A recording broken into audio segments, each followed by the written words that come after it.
Guys, പത്തരമാറ്റ സീരിയലിൻ്റെ ഒരു പുതുപുത്തൻ വിശേഷത്തിലേക്ക് എല്ലാവർക്കും സ്വാഗതം. വരാൻ പോകുന്ന ഒരു അടിപൊളി എപ്പിസോഡ് വിശേഷത്തിലേക്കാണ് നമ്മൾ പോകുന്നത്. എന്താണെന്ന് വെച്ചാൽ നമ്മുടെ നവീൻ്റെയും അതുപോലെ അവന്തികയുടെയും വിവാഹം ഉറപ്പിക്കുകയും അങ്ങനെ വിവാഹ നിശ്ചയത്തിലേക്കൊക്കെ എത്തുകയും ചെയ്യാണ് കേട്ടോ. ആ സമയത്ത് നവീൻ അതൊന്നും എതിർത്ത് പറയാൻ പറ്റാതെ വരികയാണ്. ഇത് അനിക്ക് ഭയങ്കര സന്തോഷമാണ്. അനിയുടെ മനസ്സിലൊരു ലഡു പൊട്ടുകയാണ് കേട്ടോ. നവീനും അവന്തികയുമായിട്ടുള്ള വിവാഹമൊക്കെ ഉറപ്പിക്കുമ്പം നന്ദുവിന് അതൊന്നും മനസ്സിലാവുന്നില്ലെങ്കിലും അനിയും നന്ദു ഒരുപാട് സന്തോഷിക്കുന്നുണ്ട് കേട്ടോ നവീൻ്റെ വിവാഹം ആകുമ്പോൾ. എന്നാൽ നവീൻ്റെ മനസ്സിലാണെങ്കിൽ മുഴുവൻ വിഷമവും നന്ദുവിനെക്കുറിച്ചുള്ള ചിന്തകളും അനിയോട് പരാതി പറയലും ഒക്കെയാണ്. എന്നാലും ആ ഒരു വിവാഹ നിശ്ചയം, ആ ഒരു വിശേഷങ്ങളിലേക്കാണ് നമ്മൾ പോകുന്നത്. നമ്മുടെ വീഡിയോ ഇഷ്ടമായാലൊന്ന് ലൈക്ക് ചെയ്യണേ, ഹൈപ്പ് ചെയ്യണേ, ചാനൽ കൂടി ഒന്ന് സബ്സ്ക്രൈബ് ചെയ്ത് സപ്പോർട്ട് ചെയ്യണേ. അങ്ങനെ നവീനും മുത്തശ്ശനും അമ്മയും കൂടി പോകാൻ ഇറങ്ങാണ്. അപ്പോൾ ഏകദേശം എല്ലാം അവന്തികയുമായിട്ടുള്ള വിവാഹ കാര്യങ്ങളെല്ലാം ഉറപ്പിച്ചിരിക്കുക. അപ്പോൾ പോകുന്ന വഴി നവീൻ്റെ മുഖം വീർത്തിരിക്കുകയാണ്. അപ്പോൾ ഉടനെ തന്നെ മുത്തശ്ശൻ ചോദിക്കുക, എന്താ നവീനെ, നിനക്ക് ഇഷ്ടപ്പെട്ടില്ലേ? നിൻ്റെ മുഖം വല്ലാതിരിക്കുന്നല്ലോ. അപ്പം നവീൻ പറയുക, മുത്തശ്ശനും അമ്മയും എന്ത് പണിയാ പറ്റിച്ചത്? എന്നോടൊരു വാക്ക് പറഞ്ഞിട്ട് വേണ്ട ഇങ്ങനെ ഒരു കാര്യത്തിന് ഇങ്ങോട്ട് കൊണ്ടുവരാൻ. നിങ്ങൾ ചെയ്തത് ഏതായാലും വളരെ മോശമായി പോയി എന്ന് പറയാം. അപ്പം നവീൻ്റെ അമ്മ പറയാ, എന്താടാ മോശമായി പോയത്? നിനക്ക് ആ കുട്ടി ഇഷ്ടപ്പെട്ടില്ലേ? അവന്തിക മോക്ക് എന്ത് കുഴപ്പമുള്ളത്? അനന്തപുരിയിൽ നിന്നൊരു ബന്ധം ഉണ്ടാവുക എന്ന് പറഞ്ഞാൽ അതിപര സന്തോഷം എന്താ ഉള്ളത്? പിന്നെ നിനക്ക് എന്താ ഇഷ്ടപ്പെടാതെ പോയതെന്ന് പറ എന്ന് ചോദിക്കുക. അപ്പം നവീൻ പറയുന്നുണ്ട്, എനിക്ക് എൻ്റേതായ ഇഷ്ടങ്ങളൊക്കെ ഇല്ലേ? എൻ്റെ മനസ്സിൽ ഈ ആ കുട്ടിയെപ്പോലൊരു കുട്ടിയല്ല. ഞാനത് പല പ്രാവശ്യവും നിങ്ങളോട് പറഞ്ഞിട്ടുമുണ്ട്. നിങ്ങൾ കുടുംബവും ബന്ധവും പണവും ഒക്കെ മാത്രം നോക്കിയാണ് വിവാഹം ഉറപ്പിക്കുന്നത്. ഞാനല്ലേ ആ പെൺകുട്ടിയുടെ കൂടെ ജീവിക്കേണ്ടത്? എന്നിട്ട് എന്നെ പൊട്ടം കളിപ്പിച്ച് അവിടം വരെ കൊണ്ടുവന്ന് എല്ലാവരുടെ മുമ്പിൽ വെച്ച് ഒന്നും പറയാൻ മേലാത്ത അവസ്ഥയിലാക്കിയല്ലേ? അപ്പം മുത്തശ്ശൻ പറയാ, മോനെ നീ എന്താ ഇത്ര ദേഷ്യപ്പെടുന്നത്? നിനക്ക് അവിടെ ചെന്ന് കണ്ടു കഴിയുമ്പം ഇഷ്ടപ്പെടുമെന്നാണ് ഞങ്ങൾ വിചാരിച്ചത്. നിനക്കൊരു സർപ്രൈസ് ആയിക്കോട്ടെ എന്ന് വിചാരിച്ചല്ലേ ഞങ്ങൾ പറയാതിരുന്നതെന്ന് പറയാം. സർപ്രൈസ്? ഇതൊക്കെയാണോ സർപ്രൈസ്? ഒരാളുടെ ജീവിതം വെച്ചാണ് കളിക്കുന്നത്. അറ്റ്ലീസ്റ്റ് എന്നോടൊന്ന് പറയാമായിരുന്നല്ലോ, ഒരു പെണ്ണ് കാണലിന് പോവുകയാണെന്നെങ്കിലും. ആ പെൺകുട്ടിയെ അവരുടെ വീട്ടുകാരുടെ മുമ്പിൽ എന്നെ നാണം കെടുത്താൻ വെറുതെ കൊണ്ടുപോയി രണ്ടാളും കൂടി അങ്ങ് ഇരുത്തി. എൻ്റെ ജീവിതമല്ലേ, അതിന് എനിക്കൊരു വിലയില്ലേ? എനിക്കൊരു അഭിപ്രായം പറയാൻ സ്വാതന്ത്ര്യം ഇല്ലേ എന്നൊക്കെ ചോദിക്കുമ്പോൾ നവീൻ്റെ അമ്മ പറയാ, നീ എന്തിനാ ഇപ്പം ഇത്രയധികം ചാടുന്നത്? അവന്തികയുമായിട്ടുള്ള ബന്ധം നല്ലതാണെന്ന് ഞങ്ങൾക്ക് തോന്നി. നിനക്ക് വിവാഹപ്രായം ആയില്ലെന്നാണോ നിൻ്റെ വിചാരം? ഇത്രയും നാളും നീ സ്വയം കണ്ടെത്താൻ നടന്നിട്ട് കണ്ടെത്തിയോ? നിൻ്റെ മനസ്സിലിറങ്ങി പെൺകുട്ടിയെ കണ്ടെത്തിയോ? ഇല്ലല്ലോ. പിന്നെ പോലീസുകാരി വേണം, അല്ലെങ്കിൽ വക്കീൽ വേണം, അങ്ങനെയൊക്കെയുള്ള ചിന്തകളല്ലേ ഉള്ളൂ. അതിനെക്കുറിച്ച് നവീനെ ഞാൻ നേരത്തെ പറഞ്ഞിട്ടില്ലേ? അങ്ങനെ ഒരു പെൺകുട്ടിയെ എനിക്ക് മരുമോളായിട്ട് കൊണ്ടുവരുന്നതിനോട് താല്പര്യമില്ല. വേറെ എന്തായാലും കുഴപ്പമില്ല. ജോലിക്കൊക്കെ ആയിട്ട് തിരക്കുകളുമായിട്ട് ഓടി നടക്കുന്ന ഒരു പെൺകുട്ടിയൊന്നും എൻ്റെ മരുമോളാവുന്നത് എനിക്ക് സങ്കല്പിക്കാൻ പോലും പറ്റില്ല. അപ്പം നവീൻ ചോദിക്കുക, ഈ പെൺകുട്ടിയെ അമ്മയ്ക്ക് സങ്കല്പിക്കാൻ പറ്റുമോ? അവളെന്താ അടങ്ങി ഒതുങ്ങി വീട്ടിൽ ഇരിക്കുന്ന പെൺകുട്ടിയാണെന്ന് അമ്മയ്ക്ക് തോന്നുന്നുണ്ടോ എന്ന് ചോദിക്കുക. അപ്പോൾ നവീൻ്റെ അമ്മ പറയുന്നുണ്ട്, അങ്ങനെയൊന്നും തോന്നുന്നില്ല. പക്ഷേ ആ കുട്ടി സ്മാർട്ടാണ്, വിദേശത്ത് പോയി പഠിച്ചതാണ്, ആവുന്നതിലധികം സ്വത്തുണ്ട്, കുടുംബ മഹിമയുണ്ട്, സൗന്ദര്യമുണ്ട്. പിന്നെ നിനക്ക് എന്താ പ്രശ്നം? നിൻ്റെ മനസ്സിലെന്താ വേറെ ആരെങ്കിലും ഉണ്ടോ? അപ്പം നവീൻ പറയുക, അങ്ങനെ ഉണ്ടെങ്കിൽ എന്താ? ഞാൻ പറഞ്ഞതല്ലേ, എൻ്റെ മനസ്സിനിണങ്ങിയ ഒരു പെൺകുട്ടി എൻ്റെ മനസ്സിൽ ഉണ്ട്. ആ പെൺകുട്ടിയെ വിവാഹം കഴിക്കാനേ എനിക്ക് താല്പര്യമെന്ന്. അപ്പോൾ മുത്തശ്ശൻ ചോദിക്കുക, അതാരാടാ അങ്ങനെ ഒരു പെൺകുട്ടി? നീ ആരാണെന്ന് പറയുമോയെന്ന് ചോദിക്കുക. ആരാണെന്ന് ഇനി പറഞ്ഞിട്ട് എന്താ കാര്യം? അവിടെ പോയി എല്ലാം ഉറപ്പിച്ച് വച്ചില്ലേ? അതുമാത്രമല്ല, ആരാണെങ്കിലും എന്താണെങ്കിലും ആരുറപ്പിച്ചാലും ശരി, എനിക്ക് എൻ്റെ മനസ്സിൽ ഇഷ്ടപ്പെട്ട പെൺകുട്ടിയെ മാത്രം വിവാഹം കഴിക്കാനേ പറ്റുള്ളൂ എന്ന് പറയാം. അപ്പം നവീൻ്റെ അമ്മ ചോദിക്കൂ, അങ്ങനെ ഒരു പെൺകുട്ടിയുണ്ടോ? അതാരാടാ ആ പെൺകുട്ടി? ഒന്ന് പറയടാ. പല പ്രാവശ്യം ഞങ്ങൾ നിന്നോട് ചോദിച്ചിട്ടും നീ അതിനൊന്നും മറുപടി പറഞ്ഞില്ല. അപ്പോൾ നവീൻ പറയാം, ഉണ്ട്, അങ്ങനെ ഒരു പെൺകുട്ടിയുണ്ട്, നന്ദുവിനെ എനിക്കിഷ്ടം എന്ന് പറയാണ്. അത് കേൾക്കുമ്പോഴേക്കും നവീൻ്റെ അമ്മയ്ക്കും മുത്തശ്ശനും ഒന്നും അംഗീകരിക്കാനേ പറ്റുന്നില്ല. നവീൻ്റെ അമ്മ പറയും, നന്ദുവോ? ആ പോലീസുകാരി നന്ദുവോ? ആ ഗോവിന്ദൻ്റെയും കനകയുടെയും മകളോ എന്ന് ചോദിക്കുക.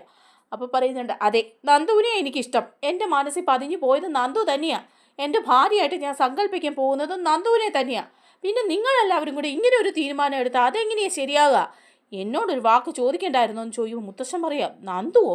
എടാ, ഇതിപ്പം ഞാൻ അവിടെ പോയി എല്ലാ കാര്യങ്ങളും ഉറപ്പിച്ചില്ലേ? ഞാനും മൂർത്തിയുമായിട്ടുള്ള ബന്ധം വെച്ച് ഞങ്ങളെല്ലാം പറഞ്ഞു ഉറപ്പിച്ചു. അവരുടെ കുടുംബക്കാരും ആ പെൺകുട്ടിയും വീട്ടുകാരും ഏകദേശം എല്ലാം ഉറച്ചതുപോലെ തന്നെയായി വാക്ക് കൊടുക്കുകയും ചെയ്തു. ഇനിയിപ്പം ആര് നിൻ്റെ മനസ്സിലുണ്ടെന്ന് പറഞ്ഞാലും ഈ ബന്ധത്തിൽ നിന്ന് പിന്മാറാൻ പറ്റുകയില്ലെന്ന് പറയാണ്. അപ്പം നവീൻ്റെ അമ്മയും പറയാം, ഇല്ല നടക്കില്ല നന്ദു, അവൻ്റെ മനസ്സിലെ ആഗ്രഹം കൊള്ളാം. ആ മൊട്ടേച്ചിയാണോടാ നിനക്കിഷ്ടം? അവൾ വീട്ടിൽ വന്ന് വലിഞ്ഞ് കയറുമ്പോഴേ ഞാൻ ഓർത്തു ഇതിലൊക്കെ എന്തോ കാര്യമുണ്ടെന്ന്. ഒന്നുമില്ല ഫ്രണ്ട്ഷിപ്പാന്ന് പറഞ്ഞിട്ട് അവളോട് ഞാൻ പലവട്ടം ചോദിച്ചാ നവീൻ്റെ മനസ്സിൽ ആരാ ഉള്ളതെന്നാ നീയൊന്നും മനസ്സിലാക്കണമെന്ന്. അവൾ പറഞ്ഞു ഒന്നും നവീനായിട്ട് പറഞ്ഞില്ല എന്ന്. ഇതായിരുന്നു അപ്പം രണ്ടിൻ്റെയും മനസ്സിലല്ലേ? അവളും കൊള്ളാലോ, പഠിച്ച കളിയാണല്ലോ, പുളിങ്കൊമ്പിൽ തന്നെ കയറി പിടിച്ചല്ലോ അവള്, എന്നിട്ട് പൊട്ടം കളിച്ച് നടക്കുന്നോ? അപ്പോഴേക്കും നവീൻ പറയാം, അമ്മയൊന്നും മിണ്ടാതിരിക്കുന്നുണ്ടോ? നന്ദുവിനെ കുറിച്ച് അങ്ങനെയൊന്നും പറയരുത്. നന്ദു അങ്ങനെയൊന്നും ചിന്തിച്ചിട്ടേ ഇല്ല. അപ്പോഴേക്കും നവീൻ്റെ അമ്മ വീണ്ടും പറയാ, അവളൊന്നും ചിന്തിച്ചിട്ടില്ലേ? പിന്നെ നിന്നെ പ്രേമിച്ച വട്ടം കറക്കി ചുറ്റും നടന്ന് വല വീശി എടുത്തില്ലേ? ഓ, ആ ഗോവിന്ദൻ്റെയും കനകയുടെയും മക്കള് കോടീശ്വര പുത്രന്മാരെയും പണച്ചാക്കുകളെയല്ലേ പിടിക്കുള്ളൂ. അങ്ങനെയാണല്ലോ മൂത്തവളുമാർ രണ്ടുപേരും അനന്തപുരി കയറി കൂടിയത്. ഇതിപ്പോൾ ഇവളും അങ്ങനെ തന്നെ. ആ അനിയുടെ പുറകെയാണെന്നാണല്ലോ കേട്ടത് ഇവള്. എന്നിട്ട് അവനവൻ്റെ ഭാര്യയെ കൂടെ ഉപേക്ഷിച്ച് നിൽക്കുകയാണെന്നാണല്ലോ അറിഞ്ഞത്. ഇപ്പം നിന്നെയും വലവീശി പിടിച്ചോ? ഇതൊക്കെ ഇവളുമാർ തനി കോണവാ. ഒരിക്കലും ആ വീട്ടിൽ നിന്നൊരു ബന്ധം എനിക്ക് അംഗീകരിക്കാൻ പറ്റില്ല. നിന്റെ ഭാര്യയായിട്ട് അവൾ വരികയില്ല എന്ന് പറയാണ്. അപ്പം നവീൻ പറയാണ്, അതെന്തിനാ അമ്മ അങ്ങനെ പറയുന്നത്? വെറുതെ നന്ദൂനെ തെറ്റിദ്ധരിക്കരുത്. നന്ദൂന് ഇവരറിയില്ല. എനിക്ക് നന്ദൂനെ ഇഷ്ടമെന്ന് ഞാൻ ഇതുവരെ നന്ദൂവിനോട് നേരിട്ട് പറഞ്ഞിട്ടില്ല. പറയാൻ അവസരം ഉണ്ടാവുമ്പം നിങ്ങളുടെയൊക്കെ സമ്മതം ഉണ്ടായിട്ട് പറയാമെന്ന് വെച്ച് ഞാൻ കാത്തിരിക്കുകയായിരുന്നു. അപ്പോഴേക്കും ഉടനെ തന്നെ പറയാണ് നവീൻ്റെ അമ്മ, എന്ത് നീ കാത്തിരുന്നാലും ശരി അവളുമായിട്ടൊരു ബന്ധം നടക്കില്ല. അവളെ എൻ്റെ വീട്ടിലേക്ക് എൻ്റെ മരുമോളായിട്ട് കൊണ്ടുവരാമെന്ന് നീ വിചാരിക്കുകയും വേണ്ട. ഇനിയിപ്പം നീ വിവാഹം കഴിച്ചില്ലെങ്കിലോ വിവാഹം കഴിക്കാതെ എങ്ങോട്ടെങ്കിലും ഇറങ്ങിപ്പോയാലോ എനിക്ക് പ്രശ്നമില്ല. നന്ദുവായിട്ടുള്ള വിവാഹം നടക്കില്ല. പിന്നെ ഒരു കാര്യം പറഞ്ഞേക്കാം, അനന്തപുരി പോയി എല്ലാവരെയും കണ്ട് വിവാഹ വാഗ്ദാനം കൊടുത്തു. ഇനിയിപ്പോൾ അത് വേണ്ടെന്ന് വയ്ക്കുന്നത് നമ്മുടെ കുടുംബത്തിന് തന്നെ നാണക്കേടാണെന്ന് ഓർത്തോണമെന്ന് പറയാം. അപ്പം നവീൻ പറയാം, എനിക്ക് എല്ലാവരുടെയും നാണക്കേടൊന്നും നോക്കി ജീവിക്കാൻ പറ്റില്ല. എൻ്റെ ജീവിതമല്ലേ ഇത്, അതെനിക്ക് നോക്കിയല്ലേ തീരുമെന്നു ചോദിക്കുക. അപ്പം നവീൻ്റെ മുത്തശ്ശൻ പറയുന്നുണ്ട്, മോനെ നവീനെ, ഞങ്ങൾ ചെയ്തത് തെറ്റായിപ്പോയി. നിന്നോട് ചോദിക്കാതെ അങ്ങനെ ഒരു ബന്ധത്തെക്കുറിച്ച് അവിടെ പോയി അനന്തപുരിയിൽ സംസാരിച്ചു, എല്ലാത്തിനും തീരുമാനം എടുത്തു. ആ സമയത്ത് നീ ഉണ്ടായിരുന്നല്ലോ, നീയും എതിർത്തില്ല. അപ്പം നിനക്കും ആ പെൺകുട്ടിയെ ഇഷ്ടപ്പെട്ടു, ഈ ബന്ധം ഇഷ്ടപ്പെട്ടെന്ന് ഞാനങ്ങ് വിചാരിച്ചു. ഞങ്ങളുടെ പൊട്ട ബുദ്ധി തോന്നിയ കാര്യമായിരിക്കും ചിലപ്പോൾ. നിന്റെ മനസ്സിലൊരു പെൺകുട്ടി ഉണ്ടായിരുന്നെങ്കിൽ അത് നേരത്തെ നിനക്ക് പറയായിരുന്നു. അവിടെ ചെന്ന് നിനക്ക് പറ്റുന്ന ഒരു ബന്ധമാണെന്ന് തോന്നിയത് കൊണ്ടാണ് അത് ഉറപ്പിച്ചത്.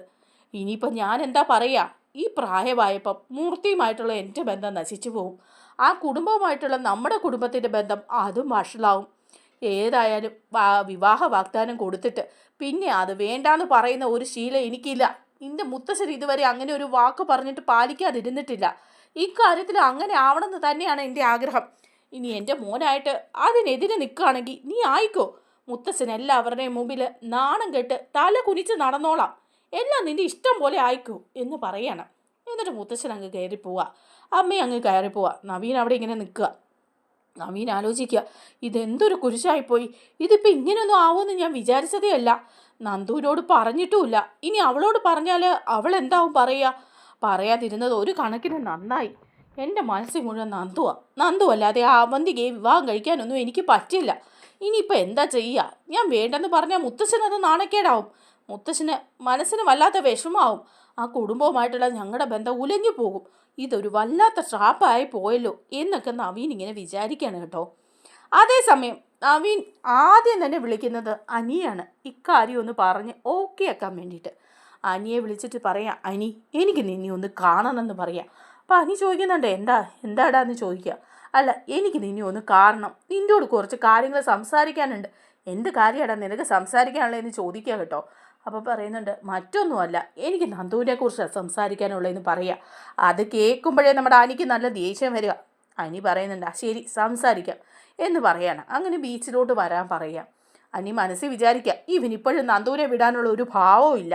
എങ്ങനെയെങ്കിലും നന്ദുവിനെ ഇവൻ്റെയും കൂടെ ബന്ധം വഷളാക്കണം. അവനിപ്പോഴും നന്ദുവിനെ വിളിച്ചുകൊണ്ടേ ഇരിക്കുകയാണ്. നന്ദുവിനെക്കുറിച്ച് സംസാരിക്കണം പോലും, അതും എന്നോട് എന്നൊക്കെ പറയുക. എന്നിട്ട് നവീൻ്റെ അടുത്തേക്ക് അനിത് ചെല്ലുന്നുണ്ട് കേട്ടോ. അങ്ങനെ ചെല്ലുമ്പോൾ നവീൻ ആകെപ്പാടെ വിഷമിച്ചിങ്ങനെ നിൽക്കുകയാണ്. അനിയാണെങ്കിൽ അവന്തികയുമായിട്ടുള്ള വിവാഹം ഉറപ്പിച്ചതിനെക്കുറിച്ച് അറിഞ്ഞിട്ട് പോലുമില്ല. അനി നവീനോട് ചോദിക്കുക, എന്താ നവീനെ, എന്തിനാ നീ എന്നെ കാണണമെന്ന് പറഞ്ഞേ? ഇപ്പം എന്താ നന്ദുവിനെ കുറിച്ച് നിനക്ക് പറയാനുള്ളതെന്ന് ചോദിക്കുക. എടാ, എല്ലാം കൈവിട്ട് പോകുന്നല്ലോ അനി എന്ന് പറയാണ്. അനി ചോദിക്കുക, എന്താ? അല്ല, നീ ഒന്നും അറിഞ്ഞില്ലേ എന്ന് ചോദിക്കുക. ഇല്ല, ഞാനൊന്നും അറിഞ്ഞില്ല.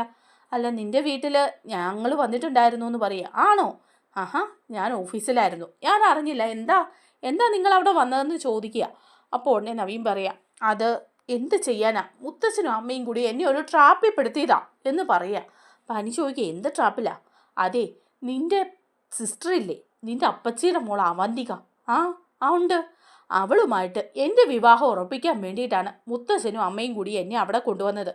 അവിടെ വന്ന് നിൻ്റെ മുത്തശ്ശൻ്റെയും മുത്തശ്ശിയുടെയും അച്ഛൻ്റെയും എല്ലാവരുടെയും മുന്നിൽ വെച്ചിട്ട് ആ വിവാഹം ഉറപ്പിക്കുകയും ചെയ്തു. നിൻ്റെ അപ്പച്ചിക്കും അവന്തികയും എന്നെ ഇഷ്ടപ്പെട്ടു. അതുപോലെ തന്നെ എൻ്റെ അച്ഛനും എൻ്റെ മുത്തശ്ശനും അമ്മയ്ക്കും ഇഷ്ടപ്പെട്ടു. അവർ തമ്മിൽ കരാർ ഉറപ്പിക്കുകയും ചെയ്തു ഞങ്ങളുടെ വിവാഹം നടത്താമെന്ന്. അതിന് നിൻ്റെ പെങ്ങൾ അവന്തികയ്ക്കും സമ്മതമാ. എല്ലാവർക്കും സമ്മതം. ഞാൻ എന്ത് പറയാനാ? അപ്പം അനി അന്തം വിട്ടു പോവാ ഇത് കേൾക്കുമ്പോഴേ. ആണോ, അങ്ങനെയും സംഭവങ്ങൾ ഉണ്ടായോടാ? ഇതൊന്നും ഞാൻ അറിഞ്ഞില്ലല്ലോ നവീനെ എന്ന് ചോദിക്കുക. അപ്പോൾ ഉടനെ നവീൻ പറയും, ഞാനും അറിഞ്ഞില്ല നീ ഇങ്ങനെ ഒരു കാര്യം. അല്ലെങ്കിൽ അതിനു മുമ്പേ ഞാൻ നിന്നെ വിളിച്ച് പറയില്ലായിരുന്നോ? ഇല്ലെങ്കിൽ ഞാൻ അങ്ങോട്ട് പോവുമായിരുന്നോ? നിന്നെ കൊണ്ട് അതെങ്ങനെയെങ്കിലും ഞാൻ ബ്ലോക്ക് ചെയ്യിപ്പിച്ചേനേന്ന് പറയുക. അപ്പോൾ അനി പറയുന്നുണ്ട്, എന്നിട്ട് നീ നീ അറിയാതെയാണോ പോയത്? അതെ, എന്നോട് അമ്മയും മുത്തച്ഛനും ഈ കാര്യമൊന്നും പറഞ്ഞില്ല. ഒരുക്കി കെട്ടി ഒരിടം വരെ പോകാനുണ്ടെന്നും പറഞ്ഞ് അനന്തപുരിയിൽ വന്ന് എല്ലാം ഉറപ്പിച്ചതിന് ശേഷം പെണ്ണ് കാണലും നടത്തി. അപ്പോഴാണ് ഞാൻ സംഗതി മനസ്സിലാക്കുന്നത്. പിന്നെ ഞാൻ എന്ത് പറയാനാ? നീ ഒന്നും പറഞ്ഞില്ലേ? നീ ഇഷ്ടമില്ലെന്ന് പറഞ്ഞില്ലേ? നടക്കില്ല എന്ന് പറഞ്ഞില്ലേ? ഇല്ല, ഞാനൊന്നും പറഞ്ഞില്ല. അവിടെ വെച്ച് എനിക്കൊന്നും പറയാനുള്ള അവസരം ഉണ്ടായില്ല. നിനക്കറിയാലോ എൻ്റെ മനസ്സിൽ മുഴുവൻ നന്ദു ഉള്ളത്. നന്ദുവിനെ വിവാഹം കഴിക്കാനാണ് ഞാൻ ആഗ്രഹിക്കുന്നതെന്ന്. അതെ, എനിക്കറിയാം. പക്ഷേ നിൻ്റെ അമ്മയും മുത്തച്ഛനും ഒന്നും അത് സമ്മതിക്കില്ലല്ലോ. നന്ദുവിനെ പോലെ ഒരു പെൺകുട്ടിയെ നീ വിവാഹം കഴിക്കുന്നതിനോട് അവർക്ക് താല്പര്യമില്ലല്ലോ. ഇല്ല, അതുകൊണ്ടാണ് ഞാൻ പറഞ്ഞത്. പോകുന്ന വഴി ഞാൻ നല്ലത് പറഞ്ഞിട്ടുണ്ട്. എനിക്ക് നന്ദുവിനാണ് ഇഷ്ടം എന്ന് ഞാൻ അമ്മയോടും മുത്തച്ഛനോടും തുറന്നു പറഞ്ഞു. അപ്പോൾ അനി ചോദിക്കുക, അപ്പോൾ അവരെന്ത് പറഞ്ഞടാ, സമ്മതിച്ചോ? എവിടുന്ന് സമ്മതിക്കാൻ? നന്ദുവിനെ പോലെ ഒരു പെണ്ണിനെ വിവാഹം കഴിച്ചുകൊണ്ട് വന്നാൽ അമ്മ ആ വീട്ടിൽ കാണില്ല എന്ന് പറഞ്ഞു. നന്ദുവുമായിട്ടുള്ള വിവാഹത്തിന് ഒരിക്കലും സമ്മതിക്കില്ല എന്ന് അമ്മ ആണയിട്ട് പറഞ്ഞു. മുത്തശ്ശനും അതിന് താല്പര്യമില്ലാന്ന് പറഞ്ഞു. കാരണം അനന്തപുരിക്കാരുമായിട്ട് ഒരു വിവാഹം, അതും നിന്റെ മുത്തശ്ശനുമായിട്ട് വാക്ക് പറഞ്ഞ് ഉറപ്പിച്ചിട്ട് പിന്നീട് ആ വാക്ക് പിന്മാറാനായിട്ട് പറ്റില്ല എന്ന് മുത്തശ്ശൻ തീർത്തു പറഞ്ഞു. ഇനിയും മുത്തശ്ശനെ നാണം കെടുത്താനാണ് എൻ്റെ ഭാവമെങ്കിൽ എന്ത് വേണമെങ്കിലും ആയിക്കോളൂ എന്ന് പറഞ്ഞ് ഒരു വിഷമത്തോടെയാണ് ആ മുത്തശ്ശൻ പോയത്. എനിക്ക് എന്ത് ചെയ്യണമെന്നറിയില്ല. നന്ദുവായി എൻ്റെ മനസ്സ് മുഴുവൻ. പക്ഷേ ഇപ്പോൾ ദേ അവന്തികയുമായിട്ടുള്ള എൻ്റെ വിവാഹം അവരങ്ങ് ഉറപ്പിച്ചു. ഇനി ഞാൻ എന്താ ചെയ്യുക? അനന്തപുരിക്കാരുമായിട്ടുള്ള മുത്തശ്ശൻ്റെ വാക്ക് പാലിക്കാതിരിക്കാൻ പറ്റുമോ?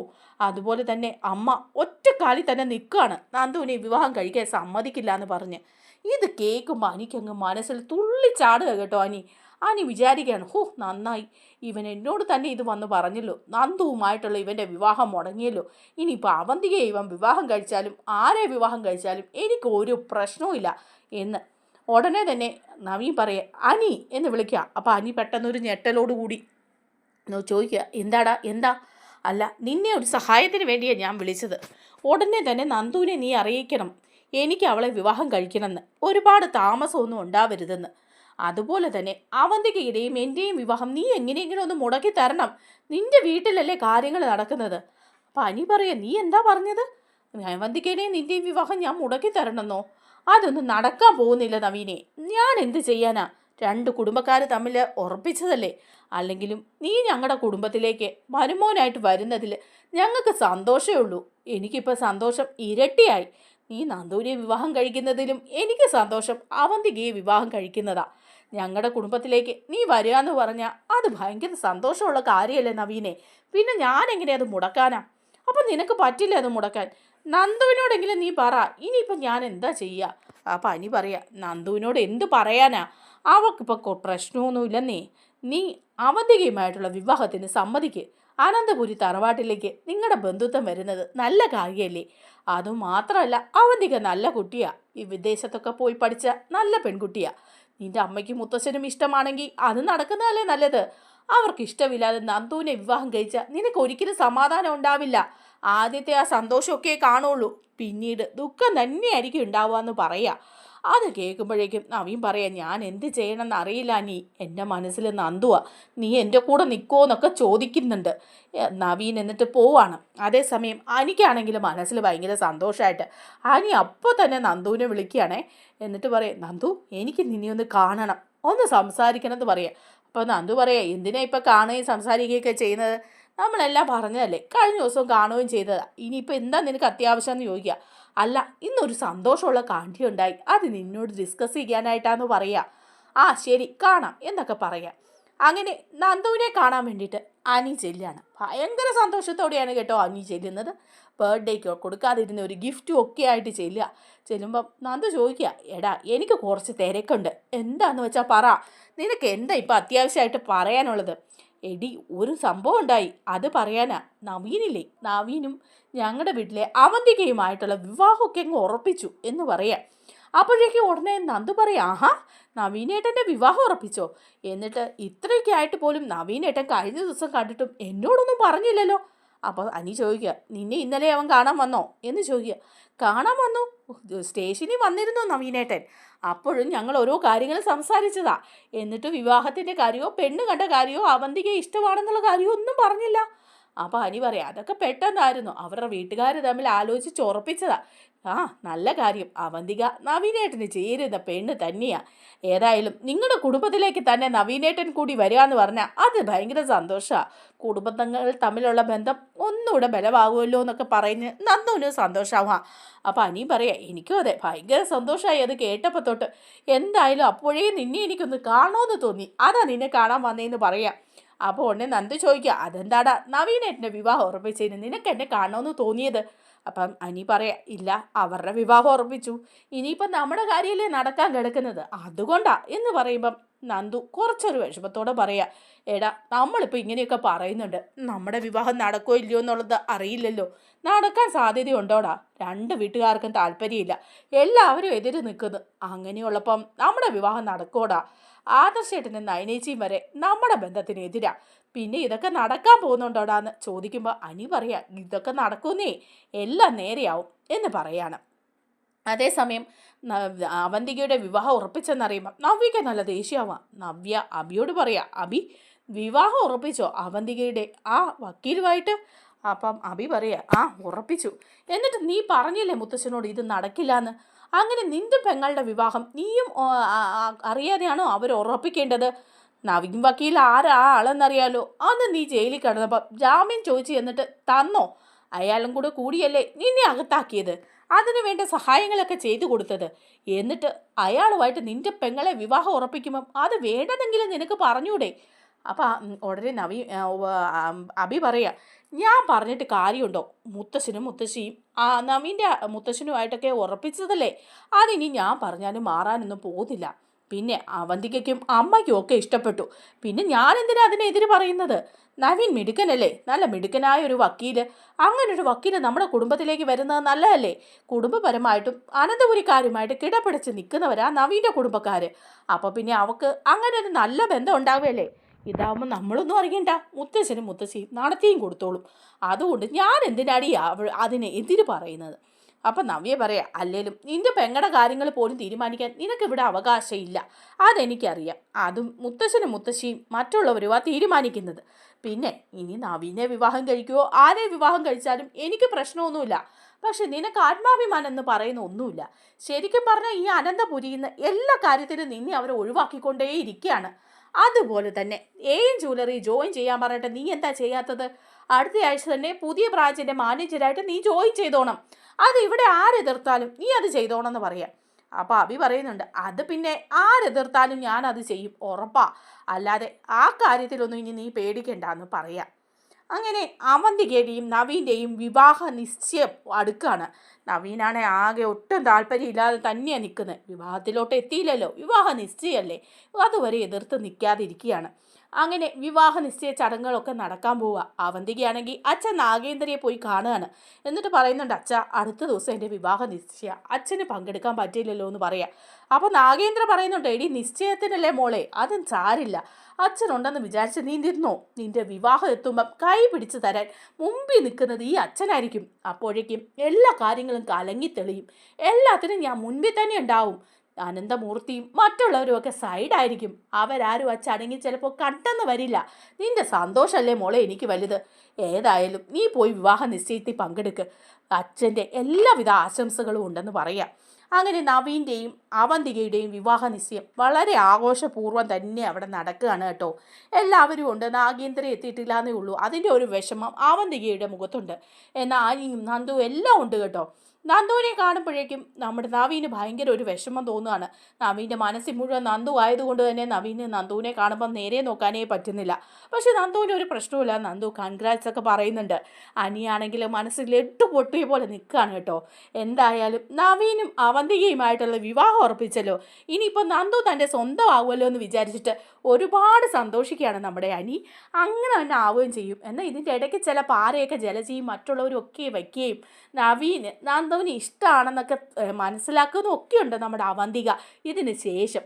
ആ വിശേഷങ്ങളൊക്കെ നമുക്ക് അടുത്ത വീഡിയോയിലൂടെ പറയാം. നമ്മുടെ വീഡിയോ ഇഷ്ടമായ ലൈക്ക് ചെയ്യണേ, ഹൈപ്പ് ചെയ്യണേ, ചാനൽ കൂടി ഒന്ന് സബ്സ്ക്രൈബ് ചെയ്ത് സപ്പോർട്ട് ചെയ്യണേ. താങ്ക്